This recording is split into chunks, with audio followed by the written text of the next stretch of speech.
Wolfgang and Anna-Kathrin, they have both died in the meantime, but they are 15 years older than my brother and I. So anyway, getting back to Baba, I was shooed around the house. My brother and I got a goldfish to give us something to do. We had to promise to take good care of him. So he and I each fed the goldfish 3 times a day until he died. So anyway, Baba was living in the nicest room in the house with a view of the lake and, out an unobstructed view. And it was on the 2nd floor in the corner of the building. I remember that other than having been shooed around and out of the way, and also the diet changed, I did not appreciate that.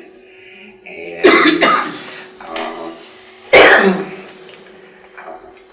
Baba was never seen. I never saw Baba really as he would walk through the house or anything like that. I just,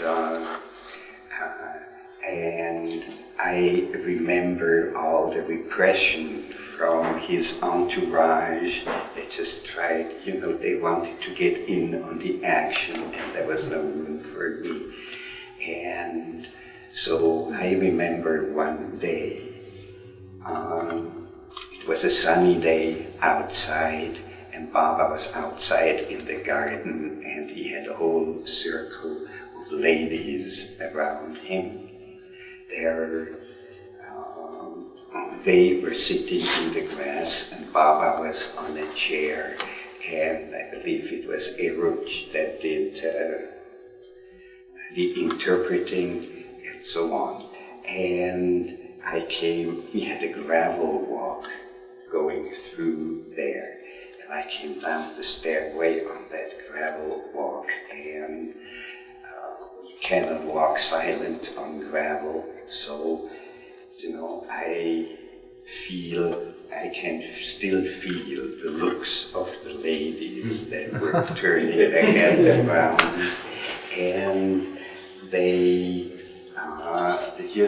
not very friendly looks, like I disturbed something, and I approached about halfway, and then I evaluated the situation, how I'm going to deal with this, and so I just went for it, walked right through the circle, and Baba saw me coming, and he picked me up and put me on his lap. And he kept on speaking to the people that were there and so on. And within very little time, the animosity from the ladies had subsided, and I was there. And I sat on his lap, and I was kind of uncomfortable because I didn't know what I had done. So anyway, all this discomfort went away all of a sudden. And all of a sudden I felt like being at peace with the world, with everything, and I was perfectly happy. I straightened out, looked at everybody, and then Baba took me and put me down, and I left the circle, and I played somewhere close by.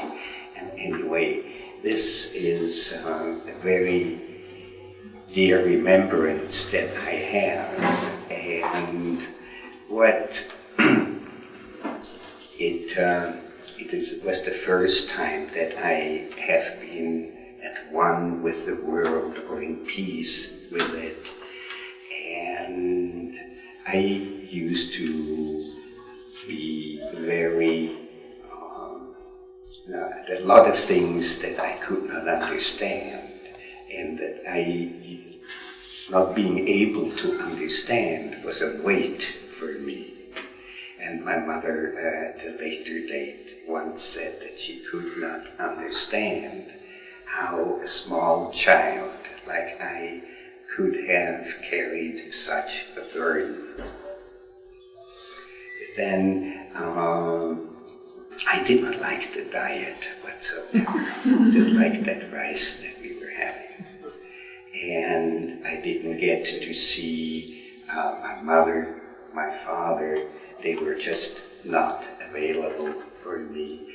And one day there was a big commotion all through the house. It was a real big house, and had like 15 rooms. That does not include kitchen, cellars, you name it, all that.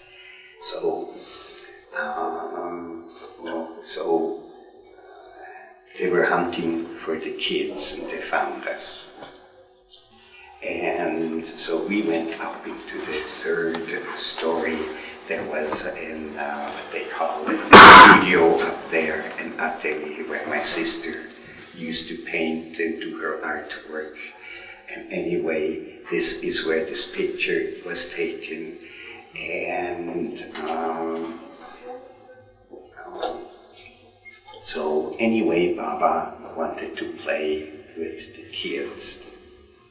And I could not understand all of a sudden this importance, I had to disappear, and all of a sudden, I was wanted. I had a hard time dealing with this. So we got up there, and he was sitting on a couch thing, and he wanted to play marbles. And... Pardon me? The marble for you? Yeah. So that was a bummer for me. I did not like playing marbles because I had a brother that at that time was twice as old as I am, and he was much better at marbles. So playing marbles was a losing game for me. Because, we had clay marbles, we had glass marbles. I had all the clay marbles, and he had one of the glass marbles. So anyway, we tried to play with the marbles, and I don't know. I just, it was too much for me, and after rolling a few marbles, I just quit and said, no, this is it. I do not want to play this.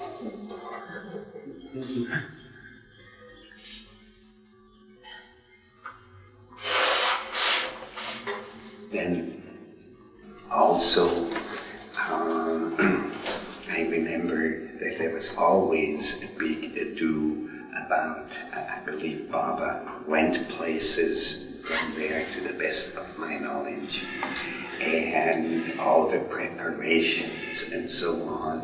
It was really a madhouse that I was living in at the time. And one day, Baba lived down the hall in the room to the left. And so there was this long hallway. And, I saw people walking down and going into Baba's room, and people were coming out, and always whatever happened in this hallway, and then a left turn. And I felt neglected, and I just did not know how to handle all that this situation. And so I'm up in that hallway, and my mother comes down walking, and she's looking far ahead, and about that tall. she looks right over me. So I just stood in her way and opened my arms. And she looked down and said, "What do you want?" And I said, "I want love too." Now, and she said, "What do you mean by that?" And I said, "What do you have arms for?" And so she turned pale. I can't remember the facial expression that she had, and she gave me a real lousy hug and put me out of the way and went down the hallway and turned left. How old were you? 18 months. You're 18 months still? Mm-hmm. Yeah. And basically all that I'm talking about comes from that stage of 18 months. And so days went on and the craziness kept on going and I felt left out of the deal. So one day I just went down the hallway and I was really upset. And I just burst into Papa's room. And he was looking out. He was standing in the middle of the room and looking out. And you know how much energy comes in the house with an upset child. Just might as well be a train. And so he turned around and I was crying. He turned around, put his hands out, picked me up by the hand, and he did swing me around 3-4 times. He put me down, and I was happy, and I split.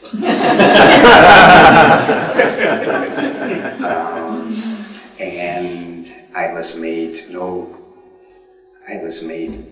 wrong about this by my mother forever, and before she died, you know, she brought that up one day, you know, me keeping her, or wanting to keep her from going to see Baba, and I said, "Hey, this is not the way it was." But anyway, I remember a lot of people being there. I remember Anita. She stayed on long after Baba left, and I remember her for being in my life for quite a few months, and she would paint, and she had a red there, and I was interested in the red, and so explained to me that was fox blood. It was really the first person that I got to meet with dark eyes. She has real dark eyes. And that was Anita. Then there was Norina Machiavelli. There was Elaine Billow. It's just a couple of names that come up. Pardon me? Anita was from France. Norina, of course, was at that time American. Yeah. All those early Western women. Yeah. I mean, if you will.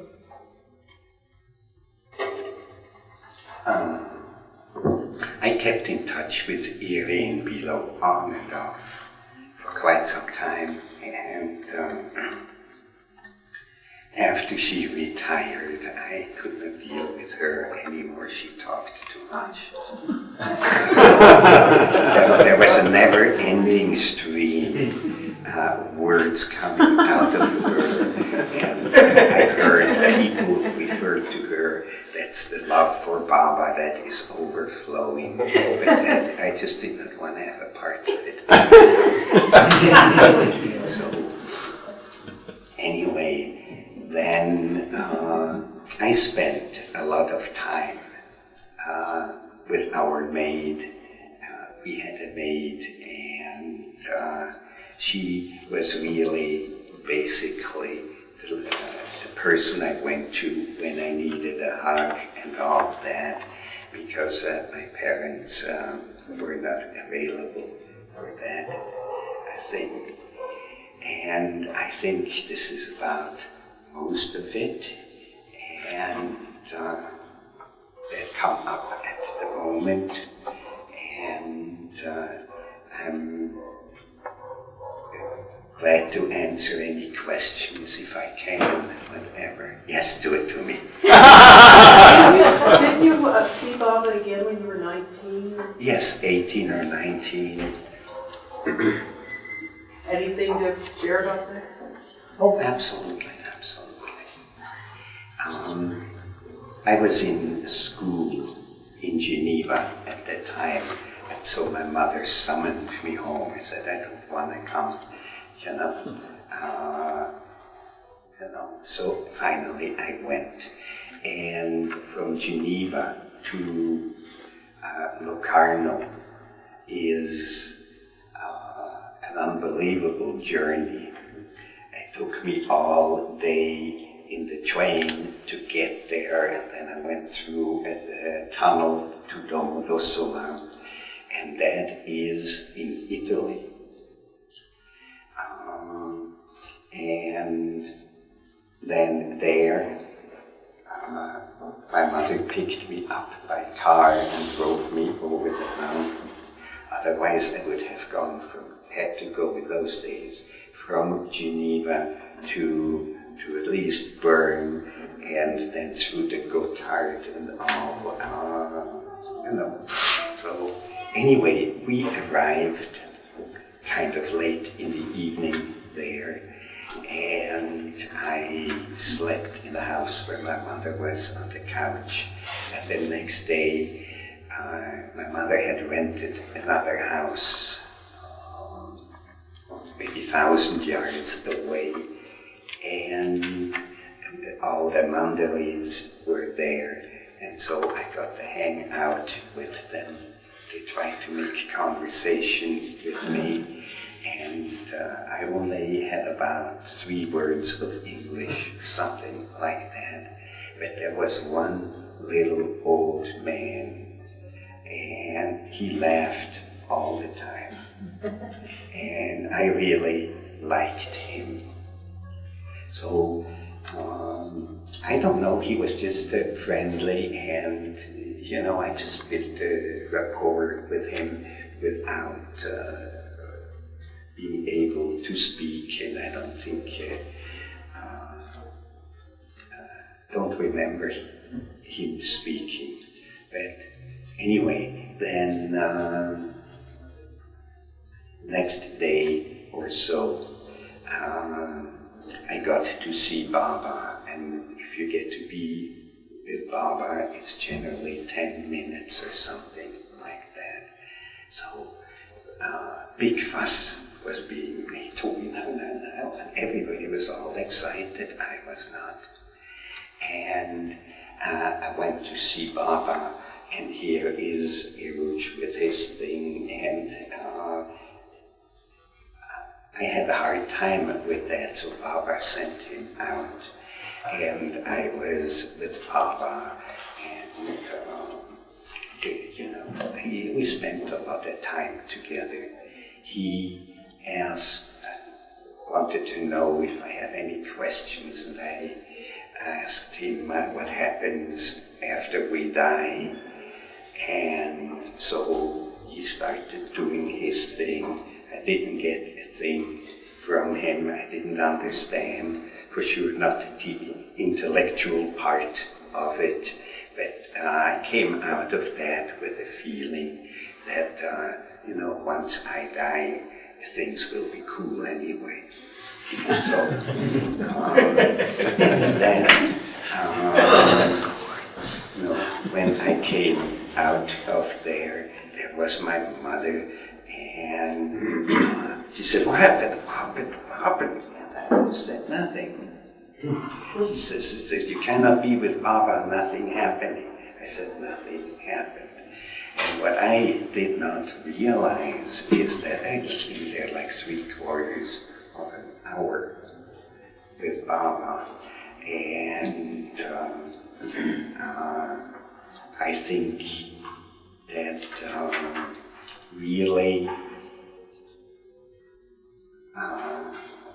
was not appreciated by other people. Then, so anyway, and then a lot of things happened that I could not understand.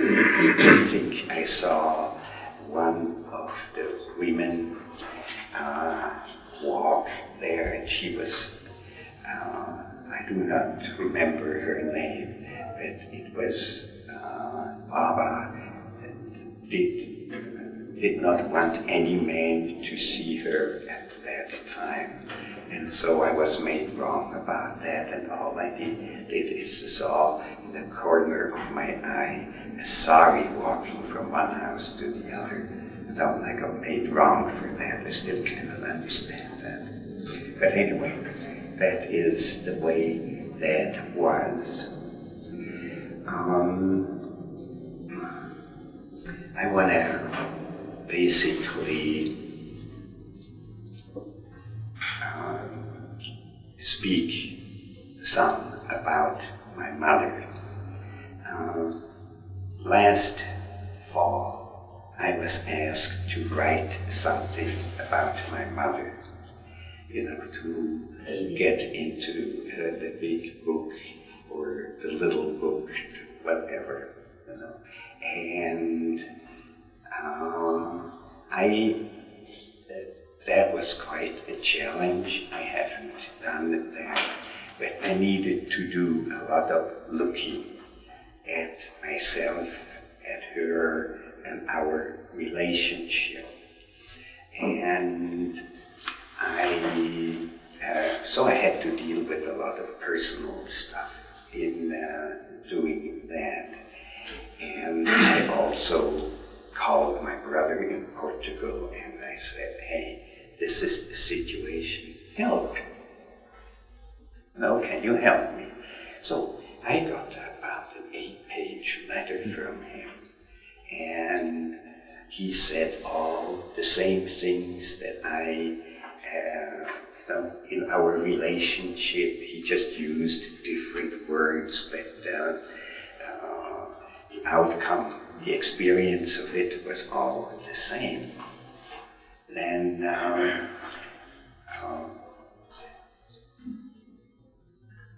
basically at the time, and after Baba left there, we had a lot of visitors, weekends and so, and there were also people from all over the world came.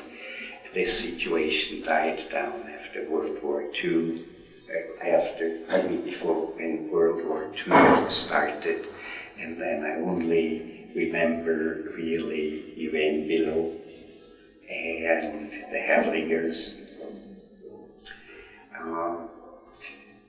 My brother and I never really understood what happened, with Baba. And we would ask my mother, tell us about it. She would not. And I've asked her at various occasions, Mother, what is love? Couldn't get an answer. And she basically hid behind that. I'm probably pretty sure she didn't know. But as kids, we referred to Baba, in a joking way one day as the medicine man. And that is, like American medicine man. And I think that closed the curtain for her as far as, communicating with us. And in my early 20s, I asked her about Baba. And and she said, "Read, God speaks, and you will know." Now, the 3 words of English, read, God speaks, and that is the only encouragement that I ever got, or her guidance on my spiritual way. And after I went to Germany to university after that, and I came back. And then after a year from that, I came to the United States. And before I left, anyway, we talked. And what I really remember about this talk is that I told her, I don't know how the subject came up again, that I want her to leave me alone about Baba, and I do not want to play the violin anymore. Period. And this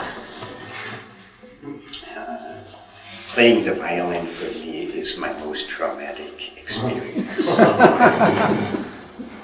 I had to play 5 years worth of exercises. I did not get to play a tune. And so finally I rebelled and said, "No mas." And anyway, are there any questions? Oh, what I wanted to say, I was here then for quite many years. And then, maybe 20 years ago, Gisela Havliger came. And she was a companion, a travel companion for a lady. And I picked her up to bring her to a Baba meeting. And that was in Ojai. And I had the best time of my life with her. She's just a beautiful lady. She needed to take care of some formalities for her friend, and then, she opened up and she was there and ready to go to the meeting. She got to speak there, and then I was asked to speak. And at that time, basically all my memories came back, and I had one hell of a good time. And these memories, they just were not there before, or they never came up for me to deal with.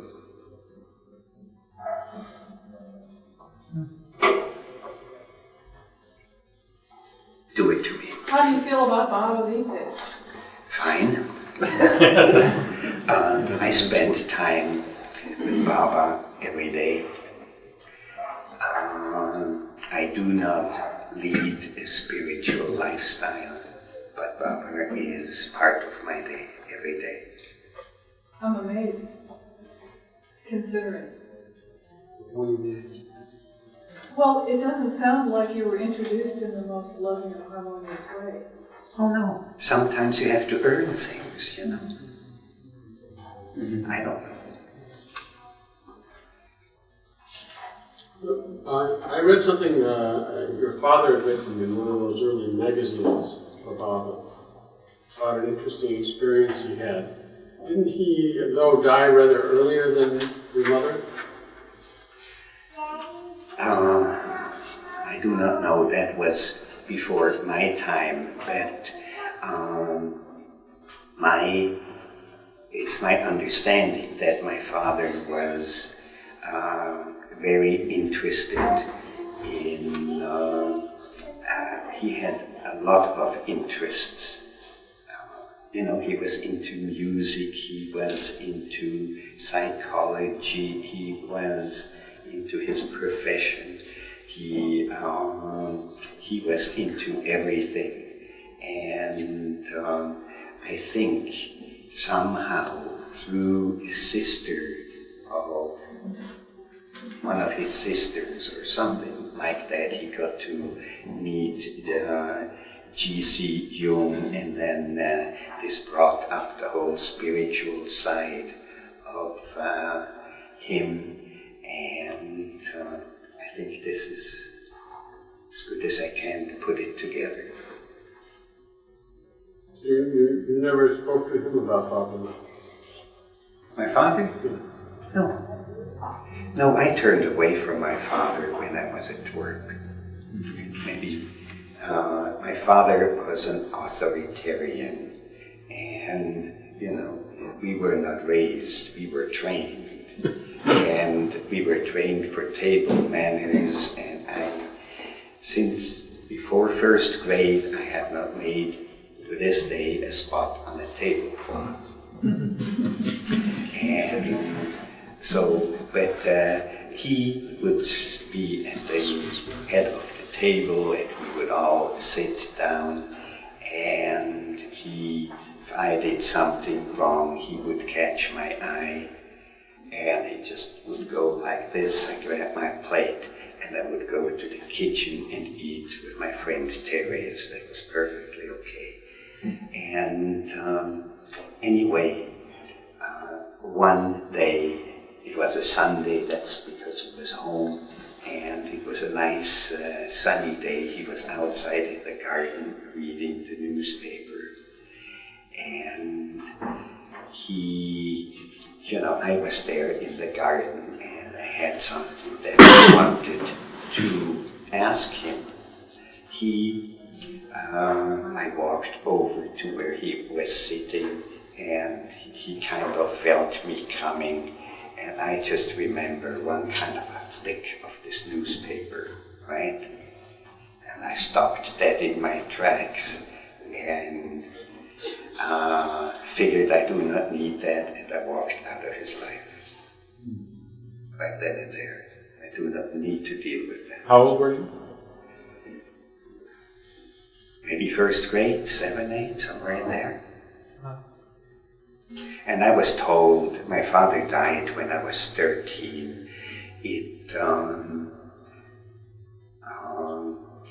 I do not recall being very sad about this. I just know that our lifestyle changed dramatically, and we had no more visitors, we had no more, and it was World War II. We had blackouts, we had black curtains in the windows, no street lights. We had one radio in the house, and the kids could listen till about 5 in the afternoon, and then it was grown-up time. And there was no penicillin when we were sick. It was 4 days without fever, stay in bed for 4 days without fever before they let you up. And anyway, nobody had it any better. There was rationing, 1/3 of an egg a person a month, so on. All the way there were no textiles, there was nothing. But that never really bothered me, because nobody had it any better. It's just what was happening.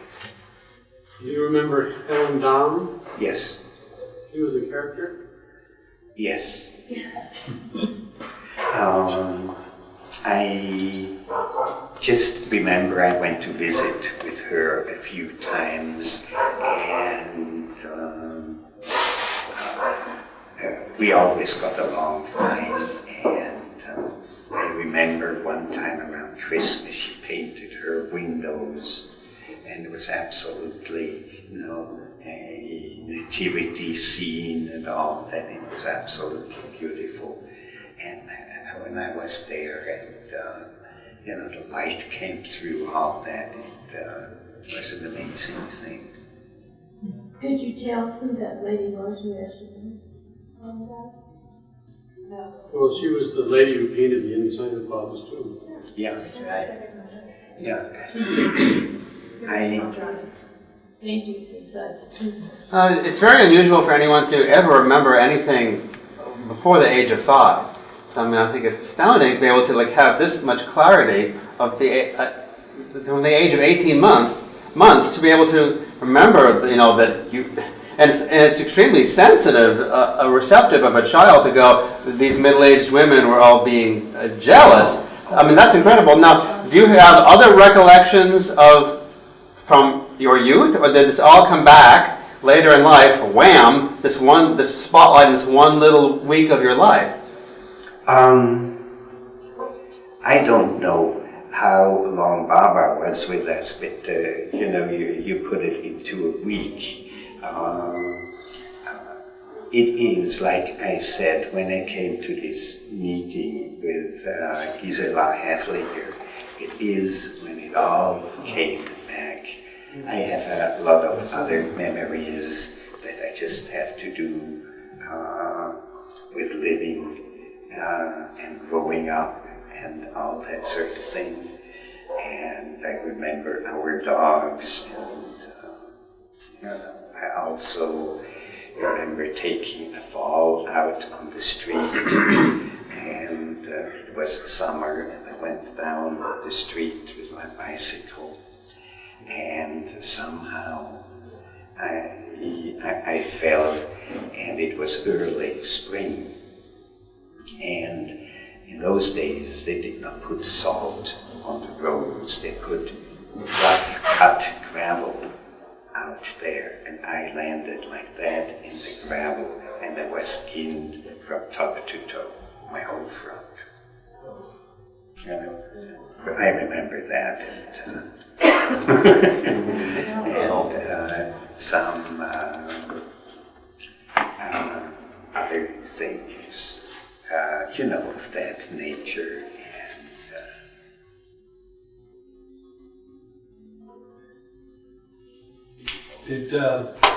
When you were in Baba's presence when you were 18 and 19 years old, did Baba tell you that he was God, or did you ever pick up a sense that this medicine man was something very, very special, that he was God in human form, or that you just liked being around him, or? Have you ever been in his presence? No, I haven't.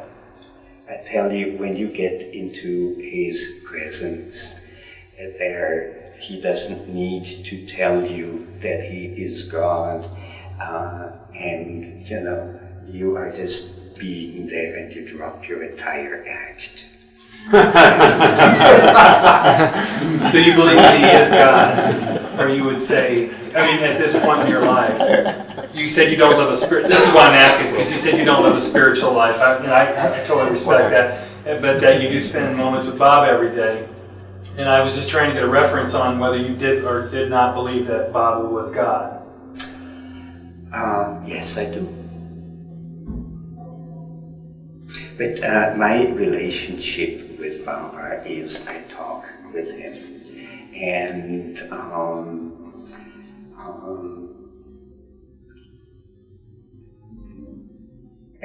sometimes he comes into focus, and what really comes into focus is his eyes. And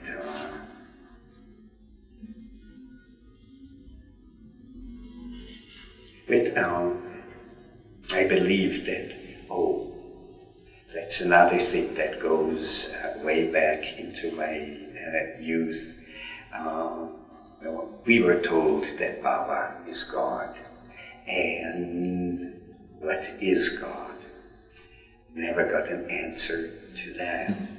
And, I cannot answer it either if I'm being asked. But, there was just this communication problem with my mother. And I never had the chance to talk to my father. He died before we got around to doing that.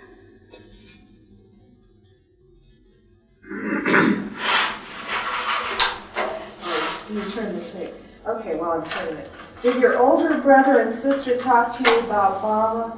And also, how was it for you? Didn't your mother go to India for a long time? And were you maybe angry at Baba that your mother went away so far away and stayed for a long time because of Baba stayed away from you? Okay, my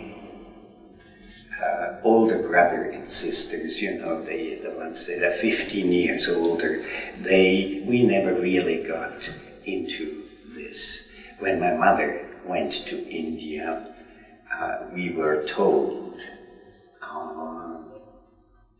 we were not much older then, by that time, that she would go to India and so on.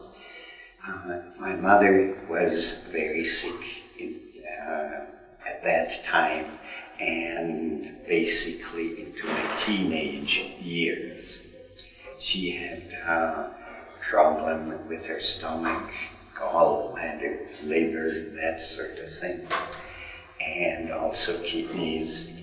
And I forgot the question. How was it for you when she stayed? Didn't she stay in India a long time? Getting back. So we were just informed that this is what's going to happen, right? And so she left one day. We got postcards from her. Then my father also went. I remember a postcard, went to India. I remember a postcard that had monkeys on it, a lot of monkeys. And before she came back, she wrote us, "What would you like to have?" And, you know, I wanted to have a monkey. But this was not possible. And so my mother arrived one day and she was not doing well, so I didn't get to see her next day. But then finally she unpacked and we got a hockey stick, a land hockey stick, and had no idea what to do with that. And that was, I was very disappointed. Very disappointed.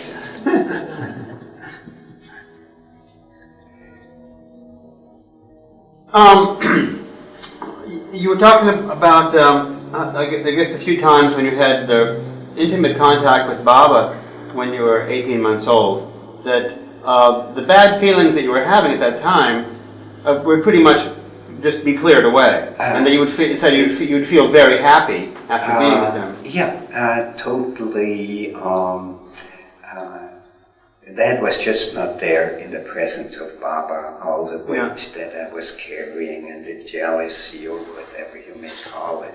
So did you then have, what was your impression of Baba? Because you also said then when you meet him again at 19, you weren't really looking forward to him. Did you have an impression of, I love being in the presence of this man because I feel incredibly happy whenever I am? Yes. You know, basically,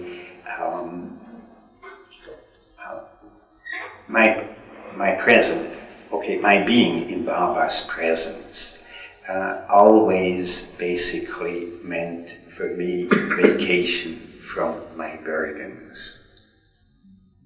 You know, they just were not there in his presence. And I believe I didn't waste much time to pick him up again after that.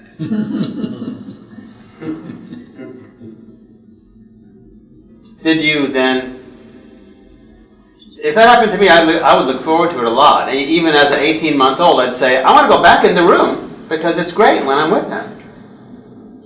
I did not. No, at the time, I was just who I was, and I felt what I felt, and, you know, we were raised very strictly, and taboos are taboos, and you do not mess with them, and you don't make spots on the tablecloth. It's as simple as that. And I remember one time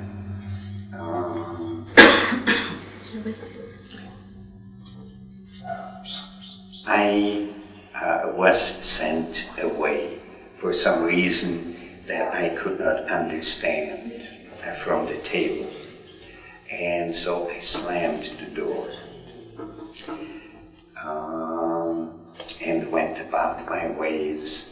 So the door opens, my father comes out, he takes me down the hallway. There are lots of hallways in that house, and there's a room back there, and he showed me how to open and close the door. He said you exercise that for 15 minutes, and then you come back to the table.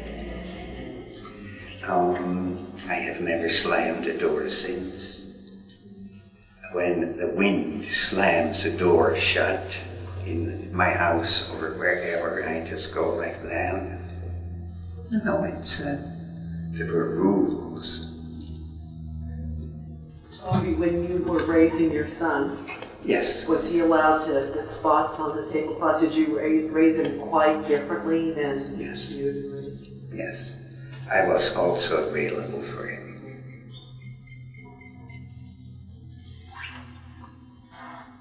Tommy, did you remember much about that trip Baba took to follow through? Only that it happened and, be out of the way, right? And then talks about it or people talking about it later on. I went to school in my teenage year in the same valley where Fallenfluh is, on the other side of the mountain. And my mother didn't want me to go there. It was maybe a 4-hour hike one way. It was no big deal in those days. What was your feeling of why Meher Baba considered Switzerland as being so unique or special? Do you have a feeling of that, or did anyone ever comment on that when he visited? Why did he visit Switzerland? Well, he wanted to come and see me. I cannot answer it in any other way. Sorry about that. Energy is good.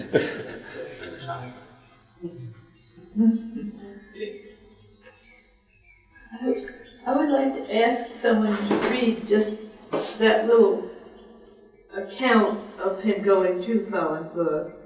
Would you want to read that? God bless them. Yeah, please.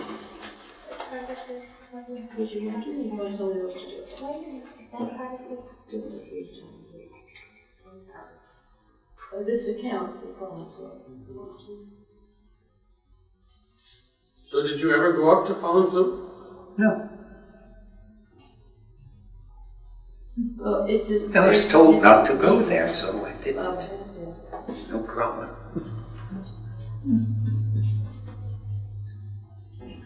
Please read.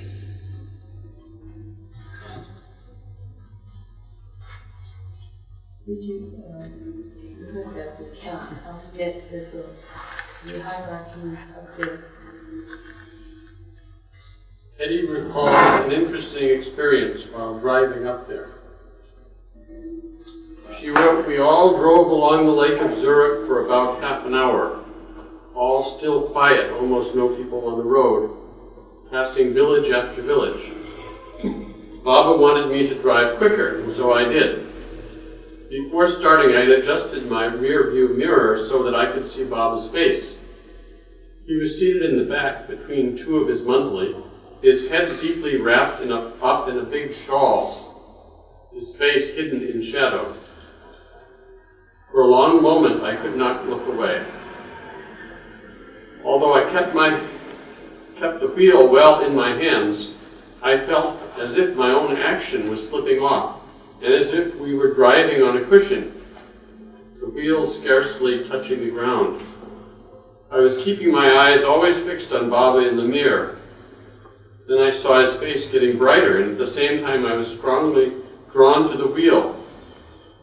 When I saw Baba's face again so clearly radiant, then I felt as if I were discharged from a circle, and I was driving easily once more.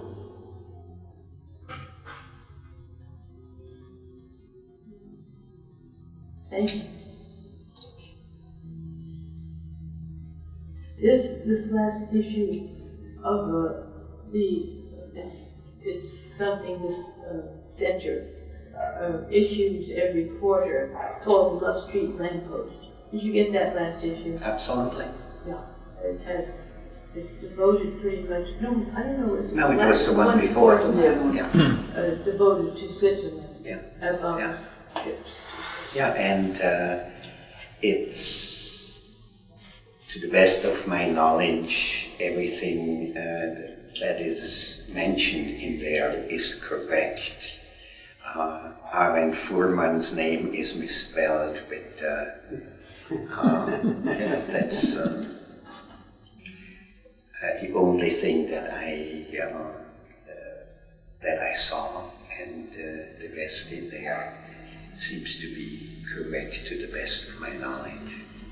Do you ever go back to Switzerland now? I used to go. I've been in California 40 years, and in the beginning I used to go back every 2 years, or something of that order. I was making $2.50 an hour, and the plane ticket back and forth was $1,000. So, whatever money I saved or got together somehow, I spent it on my trips going back. And then, after having done that several times, I just figured, okay, I need to put my focus some other place. And then I would go back periodically after that. And for occasions, I know I did at least 3 trips because I got a call from my brother and my sister. Mother's not in good shape. Next time she gets a flu, she is not going to make it. And so she got the flu and she got over it. And then I got another call, of the same value. So I went again. And last time I was there, she had heart attacks, a couple of heart attacks, and she was in bed, and basically we both knew that I was not going to see her anymore, and I made my peace with her, and I told her that I love her, and she just about did a somersault. She had a hard time dealing with that. And since my mother died, I've only been there 2 or 3 times. I can't recall that have you ever been to India? No. What about your sister and brothers and their response to that one? I never talked. I only talked with my brother last fall about that, and that Peter? Peter, yes, and never talked with them about Baba with Anna Katrina or Wolfie. Is she living? No, she died. And my brother, this is at the time when I was supposed to write something about my mother, right? And I love my mother, and a lot of respect for her and all. And I just, there were too many personal issues at the time that I needed to make my peace with. For what I wanted to write is really, something that reflects my love for her. And I was not really able to formulate that at the time. And this is, when I get around to doing that, this is basically what I want the message to be. I just talked with my brother, last fall about all that in Portugal. Oh, And, that's when we got to compare notes, and he told me he tried to talk to Mother about Baba, read God Speaks and You Will Know, right? That sort of thing. And if you didn't, she was very disappointed. Did you ever read God Speaks? I snooped around in it. But I will do this. In the last LampPost, there was an article, and somebody said that these are Baba's words, and whether you can understand them or not, it's important to, anyway, it's not important whether you understand or not, and it's important to spend the time with him because these are his words. I think I got that right. His words had a charge to them. Absolutely. Got right to me. Spiritual charge. At what age did you begin reading Baba's books, or have you, or any of his books?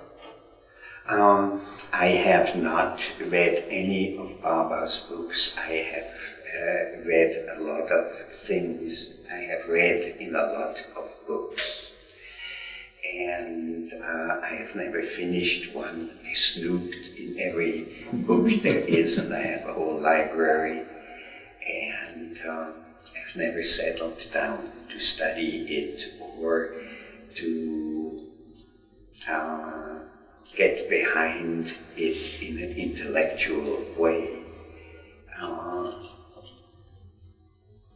Somehow my contact with Baba was not on an intellectual level, and so I seem to shy away from the intellectual aspect of that, or haven't gotten into it yet. You had a wonderful collection of pictures of Baba, some of which you have given to the center. That is true. Your mother left them, and you have, of course, in your turn, donated it to our center. But you still have many pictures of them. No, I think I have a copy of negatives, and most of the pictures, I do not know the people in there. There are millions of pictures of landscape that,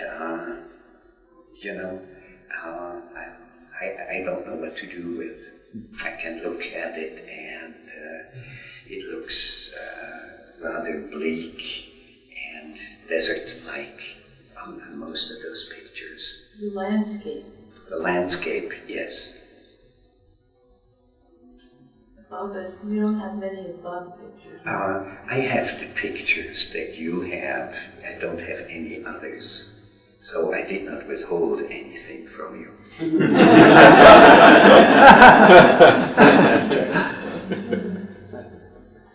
So, Toby, is your landscape architecture work, do you feel like that's because of your background as living at the beautiful house that you had in Switzerland? Was that, or did you just come natural by your own? I'm the third generation of landscape architects. Yeah. And it basically came with the territory. But my father had a big business, and he had a reputation all over Europe. He would do castles, he would do stuff like that, and big time. And then World War II came and things basically all shut down. And we had acres and acres of nurseries, and and then at the end of World War II, my father died, and I just didn't want to deal with this for a few years, and then it was there all of a sudden, and so I went for it. Gave me something to do. Did your brother also go into that background? No, my brother is a photographer. Oh. And he did photography maybe for about 30 years, and then he changed his lifestyle, sold his penthouse, his sailboat on the lake, his vacation house, which was 40 minutes by car from where he lived. He sold his whole lifestyle. He married a very efficient German woman, and they went to Portugal and opened a restaurant. And my brother cooked for 2 years, and then he hired himself a 4-star chef. Great.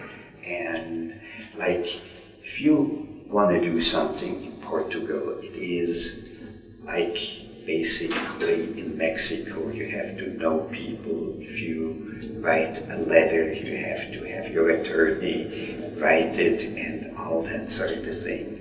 If you want a telephone, you have to spread some grease in the right places. And anyway, they opened their restaurant, and they didn't do any advertising.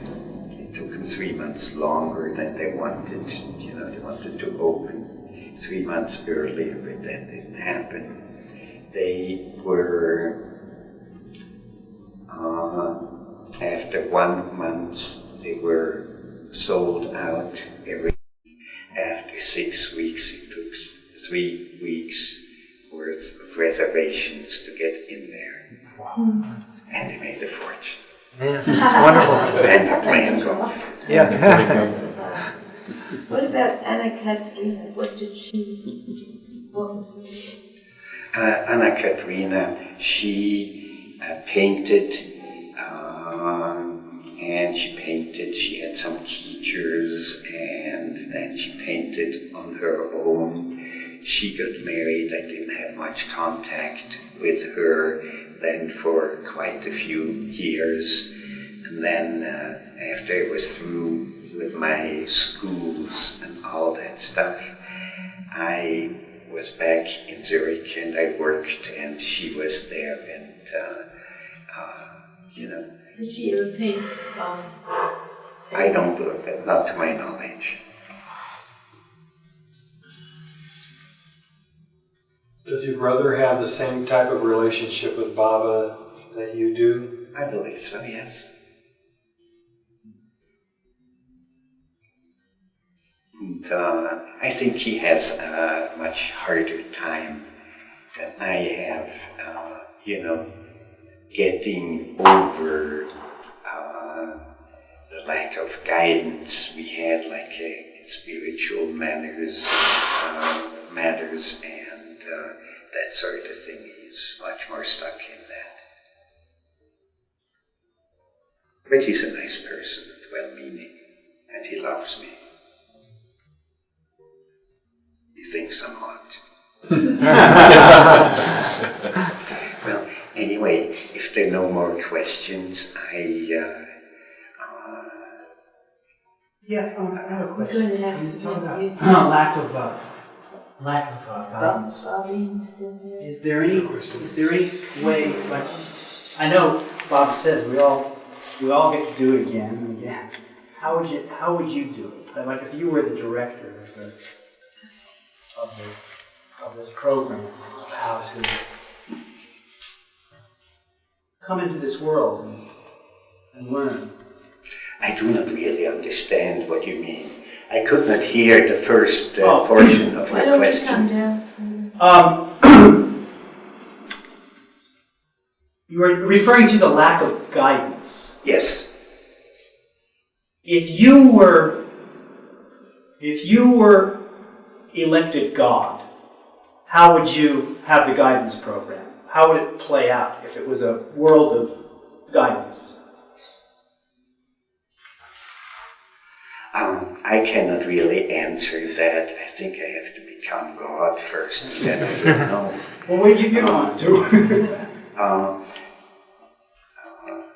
What I did with my son, I kept it all open, and I took him to the Sahavas, which he absolutely loved, and he was living at the time in Bahrain with his mother, and so he would come every second year for summer vacation. The third time he came, he didn't want to go anymore. He wanted to go surfing. So this is the way that one, and then he went away one more time, and he came back to go to college. Here he went to Fullerton, and so he was kind of close, and but he was just going his own ways, finding his own way to deal with things, and I found it fascinating watching him grow up. Absolutely fascinating.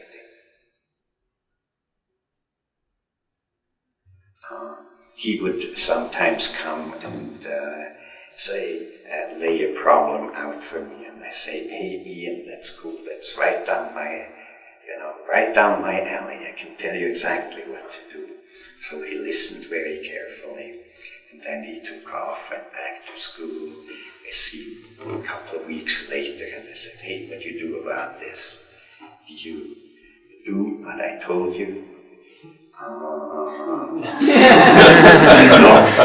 The first time he had a hard time to admit that he didn't do that. And then how did it work out? He said, "Not so good."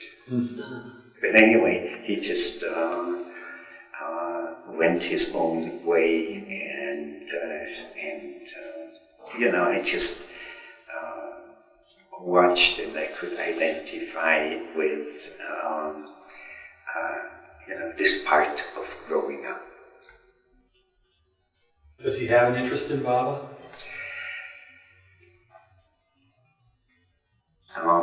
No. He, in college, met a girl from the Bible Belt. He became a reborn Christian, and is entirely into that, and not much to my liking, but I think he had other choices open, other ways open to him. But that's the way he went, and he likes it, and even moved into the Bible Belt. So and we have quite a bit of contact on the telephone and so on, and he's nice. He hasn't tried to tell you to watch out.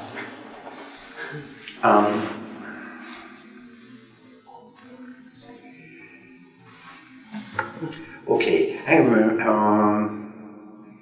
no, he hasn't done that, but he had to sit on it. When he first was married, I went to see him one time, and we had to move some stuff, so we did what we needed to do, and then we had some fast food.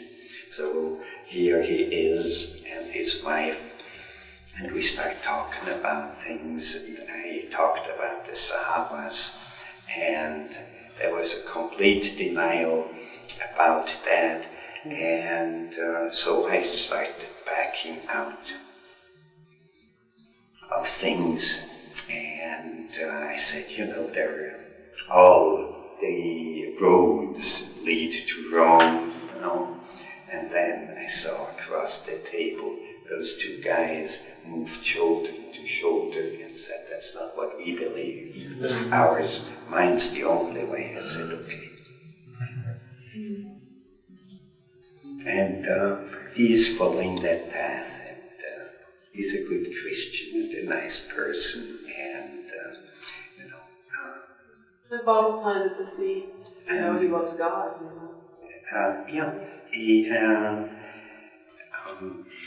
I just would have liked to see something more open. And he's on a very, there's too much dogma in his life, and he likes to be organized and this and that, and he had his freedom when he was a child.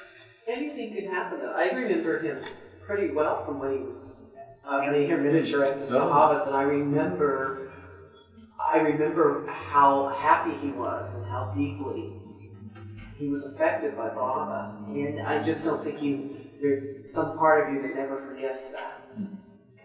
I believe so too, and I hope it will surface one day, Took me to the end at the tender age of 45, because before Baba came back into my life. How old is your son now? 31. And, he has a brand new family and this and that, and he's very busy.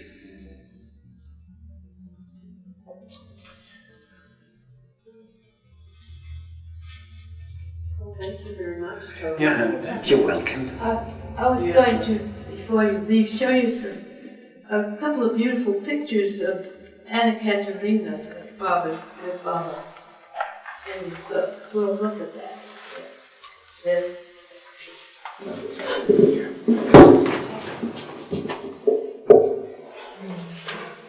what's that remind you? Yes.